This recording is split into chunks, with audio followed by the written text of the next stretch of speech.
सर्वांना शुभ सकाळ. मागील तासाला आपण संच म्हणजे काय त्याची व्याख्या आपण बघितली होती. ज्या समूहातील घटक अचूक आणि नेमके मोजता येतात किंवा सांगता येतात अशा समूहांना आपण संच म्हणतो. याबद्दल आपण माहिती बघितली होती. त्यानंतर संच कुठल्या अक्षराने दर्शवायचे त्याबद्दल मी तुम्हाला सांगितलं होतं. संचातील घटक जे आहेत ते कुठल्या अक्षराने दर्शवायचे याबद्दलही सांगितलं होतं. त्यानंतर संचाचा घटक आहे किंवा नाही यासाठी कुठल्या चिन्हाचा वापर केला जातो हे तुम्हाला सांगितलं होतं. संचाचा घटक आहे हे दाखवण्यासाठी या पद्धतीच्या चिन्हाचा वापर केला जातो आणि संचाचा घटक नाही हे दाखवण्यासाठी ह्या चिन्हामध्ये तिरपी रेष असते. तर अशा पद्धतीनं संचाचा घटक आहे किंवा नाही हा भाग आपण शिकलो होतो. त्यानंतर आपण जे काही विविध प्रकारच्या संख्येचे संच आहेत त्याच्याबद्दल आपण शिकलो होतो. Set of natural number, set of whole number and set of integer. तर हे तिन्ही संच आपण शिकलो होतो. त्यानंतर परिमेय संख्यांचा संच शिकलो होतो आणि वास्तव संख्यांचा संच याबद्दलही माहिती बघितली होती.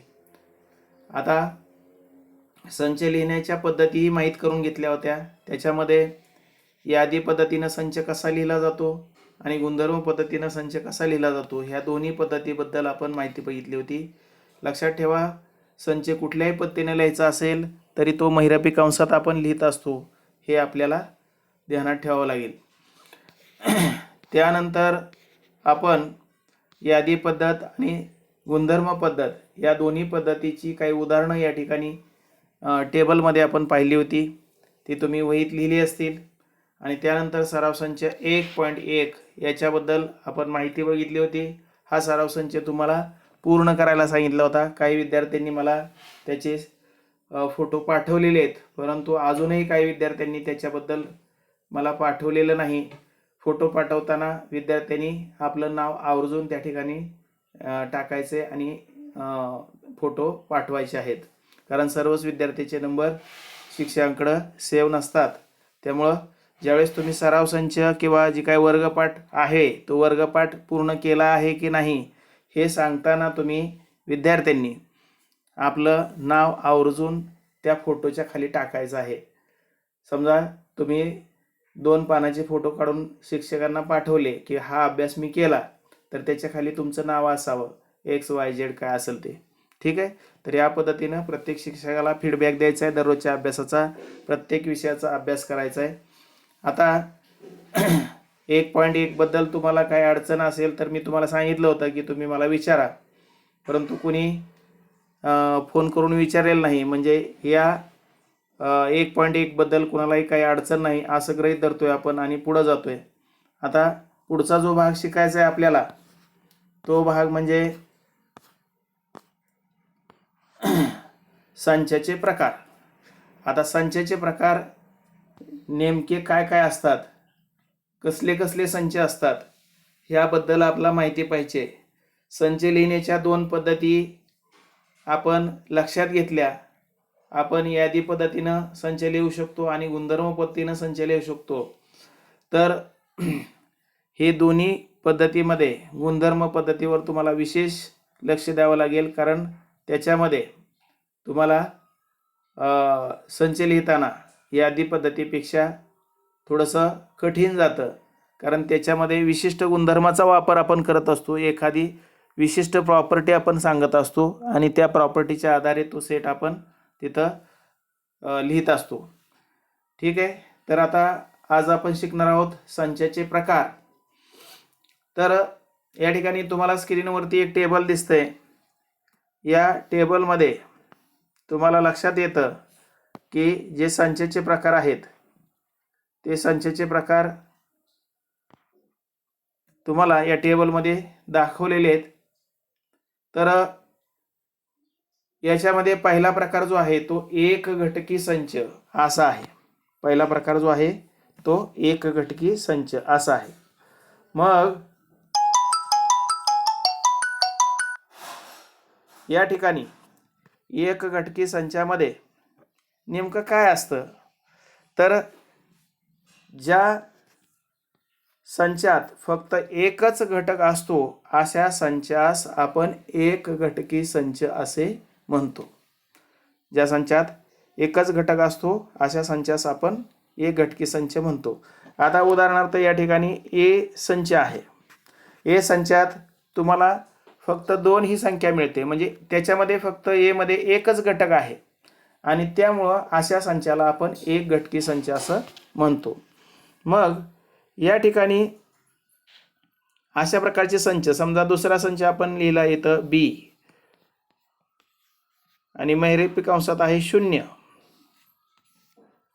तर हा संच सुद्धा एक घटकी संच झाला. समजा तुम्ही संच लिहिला सी,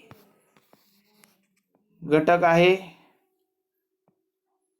या ठिकाणी 8, तर या ठिकाणी हा संच सुद्धा एक घटकी संच झाला. समजा तुमचा संच आहे पी आणि घटक लिहिला तुम्ही समजा इथं एन, तर हा एक घटकी संच झाला. तर अशा पद्धतीनं तुम्ही एक घटकी संच लिहू शकता. आता दुसरा जो प्रकार आहे तो रिक्त संच, म्हणजे खाली हात, त्या संचात एकही घटक नसतो अशा संचाला आपण रिक्त संच म्हणतो. आदमी खाली हात आता है और खाली हात जाता है, तशा पद्धतीनं संचात एकही घटक नसेल तर अशा संचाला आपण रिक्त संच म्हणतो. उदाहरणार्थ यम हा एक संच आहे, या संचामध्ये एकही घटक नाही. एकही घटक नाही म्हणजे तुमचा महिरपी कंस हा एमटी मोकळाच असेल. आणि हेच आपण वेगळ्या पद्धतीनं असंही लिहू शकतो, यम या ठिकाणी या पद्धतीनं, म्हणजे इथं त्याला आपण फाय म्हणतो इंग्रजीत, हे चिन्हाला आपण फाय म्हणतो. तर तुम्ही हे संच लिहिताना यम या ठिकाणी रिक्त महिरपी कंस आणि दुसरं यम बरोबर तुम्ही हे अशा पद्धतीने लिहू शकता. ह्या दोन्हीचा अर्थ एकच आहे, म्हणजे हे दोन्ही रिक्त संच आहेत आणि ह्या पद्धतीनं रिक्त संच आपण लिहू शकतो, हे तुम्हाला लक्षात येईल. आता ह्याचं उदाहरण जर बघायचं म्हटलं तर या ठिकाणी तुम्हाला उदाहरण दिलंय. या ठिकाणी बी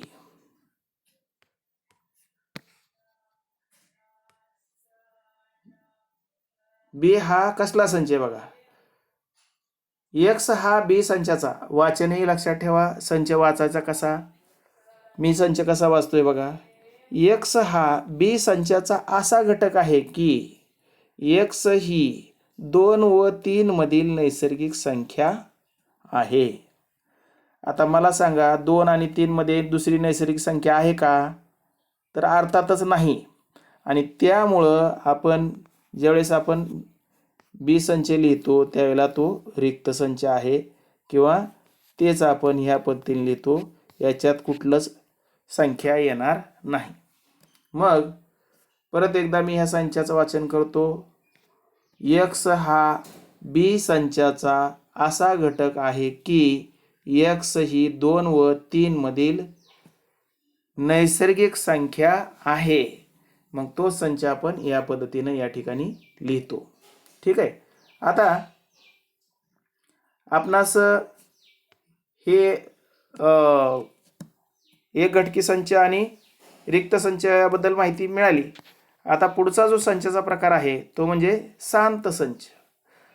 आता शांत संच म्हणजे नेमकं काय, तर जो संच रिक्त संच आहे किंवा ज्या संचातील घटकांची संख्या मर्यादित आहे अशा संचाला आपण शांत संच म्हणतो.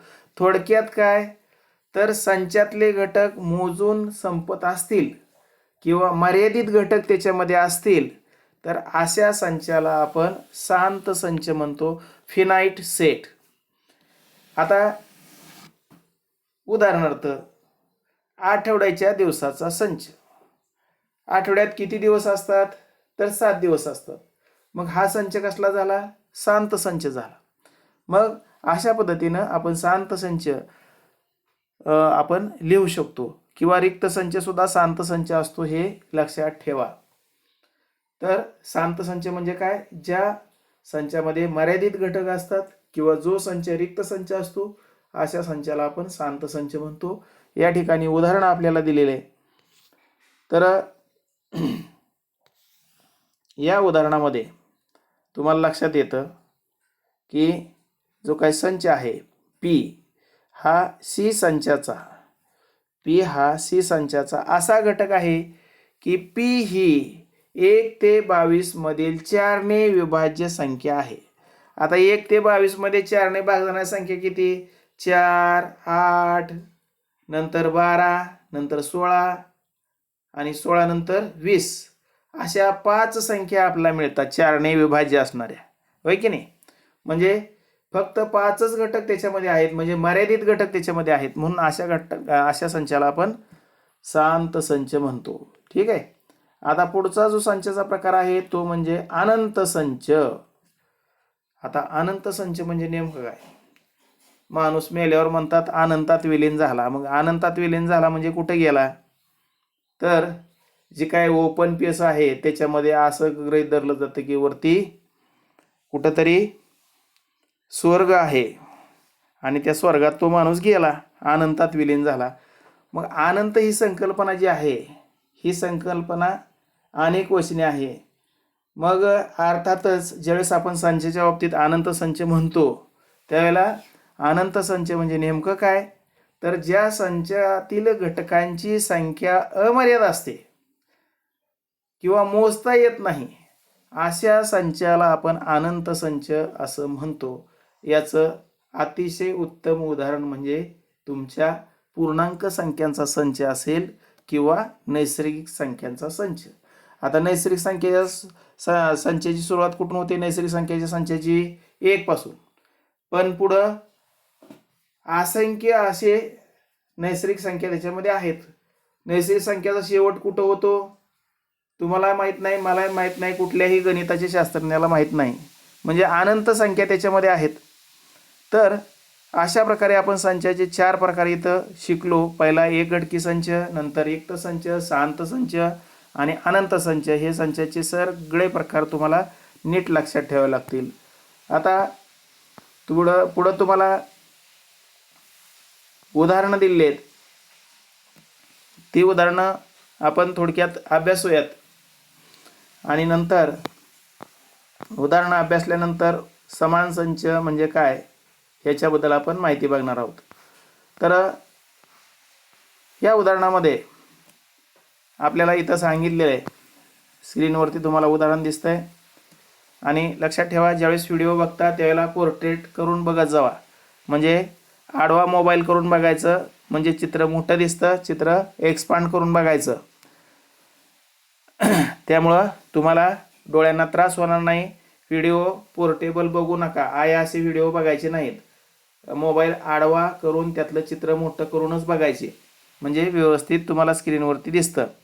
आता ह्या उदाहरणात काय सांगितलं बघा, पुढील संच यादी पद्धतीने लिहून त्याचे शांत संच व अनंत संच असे वर्गीकरण करा.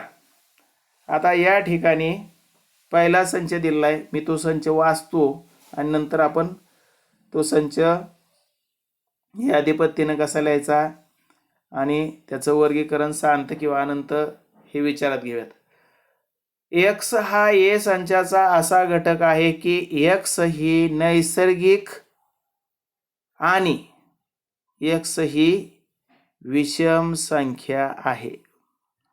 आता बघा, मग इथं नैसर्गिक संख्या आहे ह्या शब्दात तुम्हाला म्हणजे इथं नैसर्गिक संख्या आहे असं दिलं नाही, पण या ठिकाणी एक्स हा एनचा घटक आहे. याचा अर्थ काय होतो? तर एक्स ही संख्या नैसर्गिक संख्येचा घटक आहे असा त्याचा अर्थ होतो. तेच आपण या ठिकाणी असं लिहिलेलं आपल्याला दिसतं. मग ती विषम असेल किंवा सम असेल तो भाग वेगळा. पण x ही नैसर्गिक संख्या आहे हे आपल्याला पहिल्यांदा लक्षात घ्यावं लागेल. म्हणजे पहिल्यांदा तुम्हाला या ठिकाणी पहिली गोष्ट लक्षात ही येते की ए हा अनंत संच आहे, तो शांत संच नाही. कारण विषम संख्या काय संपणार नाहीत. पहिल्यांदा तुम्ही 3 लिहिलं, परत 5 लिहिलं, नंतर 7 लिहिलं, या पद्धतीनं तुम्ही पुढे जाणारच आहे. अनेक संख्या तुम्हाला मिळणार आहेत. तर ह्या विषम संख्या चालतच राहणार आहेत आणि त्यामुळं हा अनंत संच आहे हे तुम्हाला लक्षात येईल. मग संच लिहायचा कसा, हे आधी पद्धतीने आपल्याला लिहायला सांगितलंय. मग लिहायचा कसा, तर हेच आपण असं लिहू शकतो. या ठिकाणी तुम्हाला दाखवलेले पहा. तर तुम्हाला या ठिकाणी हा संच या पद्धतीने लिहिता येतो. ये महिरपी कंसात 1 3 5 7 डॅश डॅश डॅश. आता पुढं कुठपर्यंत जरी तुम्ही लिहित गेला तरी हे पुढं तसंच राहणार आहे चालू. आणि त्यामुळं या पद्धतीनं आपण संच लिहितो त्यावेळेला तो अनंत संच आहे हे आपल्याला लक्षात येतं. आता दुसरं जे उदाहरण आहे ते दुसरं उदाहरण आपण बघूयात. दुसरं उदाहरण आहे आपलं, मी त्याचं वाचन करतो.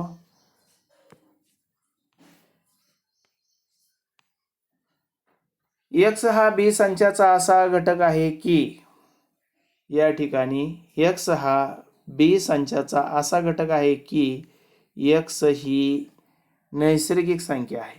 म्हणजे x ही नैसर्गिक संख्या किंवा x ही नैसर्गिक संख्येचा घटक आहे आणि 3x वजा 1 बरोबर 0. आता ही काय भानगड त्याच्याबद्दल आता माहिती बघूयात. पहिल्यांदा हा संच आपला काय सांगितलं यांनी, हा संच आपल्याला यादी पद्धतीने लिहावा लागतो. मग यादी पद्धतीने लिहिण्यासाठी तुम्हाला काय करावं लागेल, तर पहिल्यांदा x ची किंमत तुम्हाला काढून घ्यावी लागेल. मग x ची किंमत काढायची म्हटलं तर तुम्ही कसं काढणार, त्यांनी काय सांगितले आपल्याला, तर x हा नैसर्गिक संख्येचा घटक आहे आणि दुसरी गोष्ट 3x वजा 1 बरोबर 0. आता ह्याचं विश्लेषण आपण करूया. 3x वजा 1 बरोबर 0. हेच पुढच्या पायरीला तुम्ही कसं लिहू शकता, 3x बरोबर 1 आणि ह्याच्या पुढची पायरी x बरोबर 1/3. x बरोबर 1/3 म्हणजे x ची किंमत किती आली तुमची 1/3.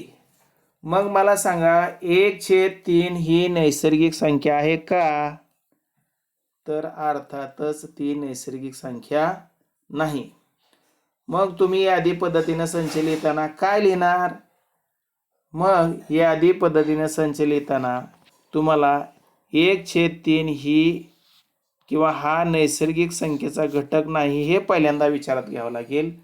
मग घटकच नाही म्हणल्यावर तो संच आपण कसा लिहिणार, तर तो रिक्त संच लिहिणार. आणि म्हणून यादी पद्धतीनं हा संच या पद्धतीनं b बरोबर महिरपी कंस मोकळा असा लिहावा लागेल. आणि हा शांत संच आहे, म्हणजे संचचा प्रकार पुढे तुमचा लक्षात येईल. हा शांत संच आहे कारण 1/3 ही नैसर्गिक संख्या नाहीच ना, आणि त्यामुळं b हा रिक्त संच असेल आणि तो शांत संच आहे. ठीक आहे. आता पुढचं उदाहरण जे आहे हे तिसरं उदाहरण. हा संच आपण वाचू या सुरुवातीला. x हा c संचाचा असा घटक आहे की x ही नैसर्गिक संख्या आहे आणि x ही 7 ने विभाज्य संख्या आहे. तर बघा हा संच लिहिताना 7 ने विभाज्य असणाऱ्या नैसर्गिक संख्या आपल्याला आठवतात. पहिली संख्या म्हणजे 7 असेल, दुसरी संख्या म्हणजे 14 असेल, तिसरी संख्या 21 असेल, नंतर चौथी संख्या 28 असेल.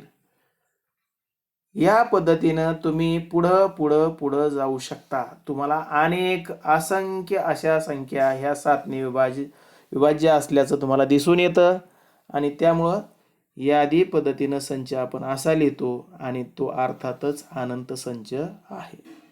तर अशा पद्धतीनं तुम्हाला संच ओळखता आले पाहिजेत आणि यादी पद्धतीनं लिहिता आले पाहिजेत. तो गुणधर्म पद्धतीनं दिला असता यादी पद्धतीनं तुम्हाला लिहिता आला पाहिजे. आता पुढचं जे काय उदाहरण आहे ते उदाहरण आहे आपलं, ते वाचून घेऊयात आपण. हा संच वाचताना कसा वाचायचा? ए बी हा डी संचाचा असा घटक आहे की, मी या ठिकाणी ए आणि बी स्वल्पविराम देऊन वाचायचंय.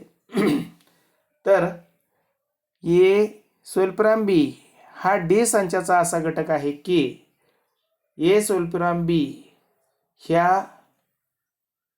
पूर्णांक संख्या आहेत, ह्या पूर्णांक संख्याचा घटक आहेत आणि ए आणि बी ह्यांची बेरीज किती येते? तर ती बेरीज 9 येते. मग आता तुम्ही अशा संख्या लिहू शकता की ज्यांची बेरीज 9 येऊ शकते. म्हणजे तुम्हाला संच जर नीट वाचता आला तर तुम्हाला संच यादी पद्धतीने लिहायला अडचण येत नाही. मग संच या पद्धतीनं तुम्हाला नीट वाचला असता तुम्हाला लक्षात येतं की ह्या ज्या दोन संख्या आहेत ह्या पूर्णांक संख्या आहेत आणि त्यांची बेरीज किती असायला पाहिजे? 9 असायला पाहिजेत. मग आता 9 बेरीज येणाऱ्या क्रमित जोड्या जेवढ्या असतील तेवढ्या क्रमित जोड्या आपण सगळ्या तिथं लिहू शकतो. मग हा संच आपण डी संच कसा लिहिलाय बघा. तर डी संच लिहिताना तुम्हाला लक्षात येतं या ठिकाणी डी मैरपी कंसात 0 9 1 8 2 7 3 6 4 5 5 4 6 3 7 2 8 1 आणि 8 0 या पद्धतीनं हा संच तुम्हाला लिहिता येईल. तर हा संच आपण या पद्धतीने लिहितो. आता तुम्ही जर बघितलं तर ह्यातले जे घटक आहेत 0 9 पासून 9 0 पर्यंत, 0 9 पासून 9 0 पर्यंत हे सगळे घटक आपण मोजून संपवू शकतो आणि त्यामुळं हा शांत संच आहे. आता पुढं अजून तुम्हाला उदाहरण दिले आहेत. 5वं उदाहरण आहे, 6वं उदाहरण आहे. तर 5व्या उदाहरणात काय सांगितलंय बघा. हे जे काय 5वं उदाहरण आहे त्याच्यात तुम्हाला संच वाचता आला पाहिजे. एक्स हा ही संचाचा असा घटक आहे की एक्स ही काय आहे? पूर्णांक संख्या इंटेजर आणि एक्सचा वर्ग किती आहे? तर 100. मग 100 वर्ग येणाऱ्या संख्या कोणत्या? तर ते आपल्याला लक्षात येतं. या ठिकाणी दोनच संख्या आहेत. एक म्हणजे -10चा वर्ग 100 येतो आणि दुसरं 10चा वर्ग 100 येतो. -10 आणि 10 ह्या दोन्हींचे वर्ग काय येतात? 100 येतात. आणि एवढ्या दोनच संख्या तिथं आपण लिहू शकतो. म्हणजे यादी पद्धतीनं संच लिहिताना हा संच हा शांत संच आहे हे आपल्याला लक्षात येतं.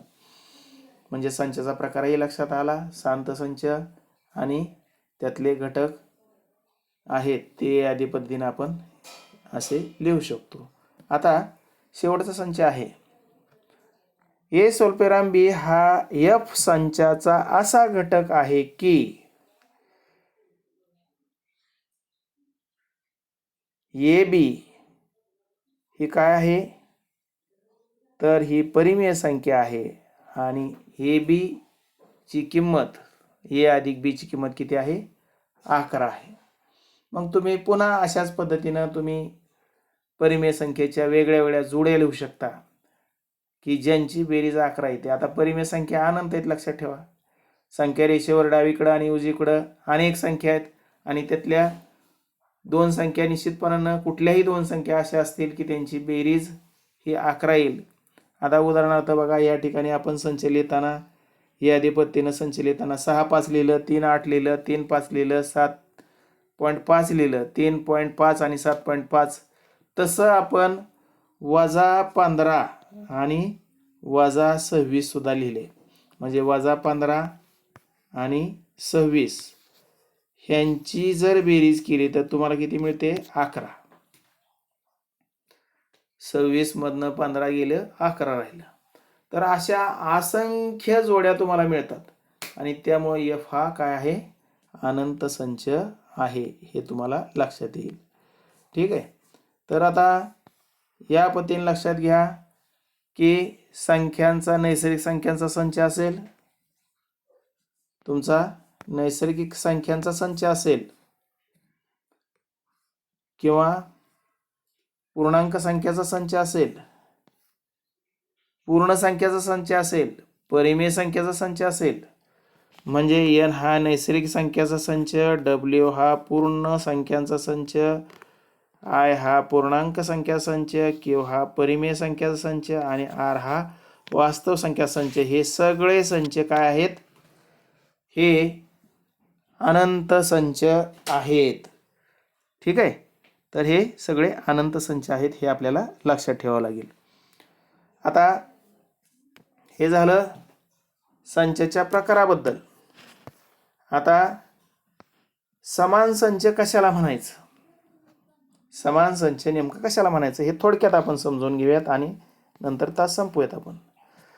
तर आता बघा, समजा ए संचामधील प्रत्येक घटक हा बी संचाचा घटक असेल आणि बी संचातील प्रत्येक घटक हा ए संचाचा घटक असेल, तर ए आणि बी हे समान संच आहेत. उदाहरणार्थ बघा, साक्षी भाजी आणि भाकरी खाते आणि सोहम हा भाजी आणि भाकरी खातो, म्हणजे दोघं जण एकाच प्रकारचं अन्न घेतात. मग हे काय झाले, दोघंही समआहारी झाले, म्हणजे एकच अन्न खाणारे झाले. मग तशा पद्धतीनं इथं दोन संचामध्ये जर का सारखेच घटक असतील, म्हणजे ए संचात जे आहेत तेच बी संचात आहेत किंवा बी संचात जे आहेत तेच ए संचात आहेत, असं जर असेल तर अशा संचांना आपण समान संच म्हणतो. आता या ठिकाणी तुम्हाला एक उदाहरण या ठिकाणी गमतीशीर दिलंय आणि ते म्हणजे ए संच जो आहे तो ए संच कशाचा आहे बघा, मी वाचन करतो. या ठिकाणी गुणधर्म पद्धतीने हा संच दिलाय. तर एक्स हा ए संचाचा, एक्स हा ए संचाचा असा घटक आहे की एक्स हे लिसन या इंग्रजी शब्दातील अक्षरांचा समूह. मग आता लिसन मधली अक्षरं तुम्ही लिहिली तर ती कशी मिळतात, तर या पद्धतीने मिळतात, बरोबर. आता तुम्ही दुसरा संच विचारात घ्या, बी. आता बी संचामध्ये वाय हा बी संचाचा असा घटक आहे की वाय हे सायलंट शब्दातील अक्षर आहे. मग सायलंट शब्दात जे अक्षर आहेत ती पण तुम्ही या ठिकाणी लिहिली. आता या संचाचा विचार करा तुम्ही, ए आणि बीचा. दोन्ही संचात एल आहे, दोन्ही संचात आय आहे, दोन्ही संचात एस आहे, दोन्ही संचात टी आहे, दोन्ही संचात ई आहे आणि दोन्ही संचात एन आहे. म्हणजे ए आणि बी दोन्ही संचातले घटक काय आहेत, सारखेच आहेत आणि म्हणून अशा संचांना आपण समान संच असं म्हणतो. असे जे संच असतात त्यांना आपण समान संच असं म्हणतो. अशी पुढंही तुम्हाला उदाहरणं दिली आहेत. ह्या उदाहरणांचा तुम्ही अभ्यास केला तर तुम्हाला लक्षात येईल की जर का दोन संचात समान घटक असतील किंवा तेच घटक असतील तर असे समान संच असतात. आता दुसरं जे उदाहरण आहे त्या उदाहरणात तुम्हाला या ठिकाणी सांगितलेलं आहे पहा,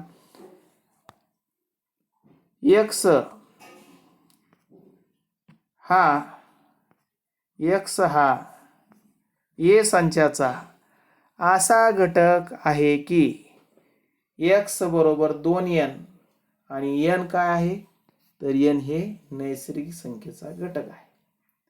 एक्स बरोबर 2n आणि n हा नैसर्गिक संख्येचा घटक आहे आणि तो किती आहे, तर 0पेक्षा x मोठे, 0पेक्षा x मोठे आणि x पेक्षा 10 मोठे किंवा x एवढे. म्हणजे ह्या चिन्हाचा अर्थ काय होतो नीट लक्षात घ्या.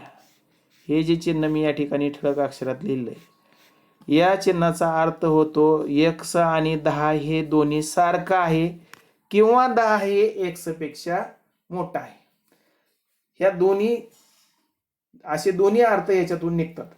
मग संच लिहिताना लिहायचा कसा हा यादी पद्धतीनं, तर शेवटचा घटक जो आहे तो शेवटचा घटक आपला त्यात 10 आला पाहिजे. कारण इथं बरोबर आहे असाही अर्थ होतो आणि पेक्षा मोठा आहे असाही अर्थ होतो. पण या ठिकाणी यापैकी आपण बरोबर x हे 10 एवढे आहे हे गृहीत धरून तिथं शेवटची संख्या आपण 10 त्याच्यामध्ये लिहितो. आता बघा मग 2n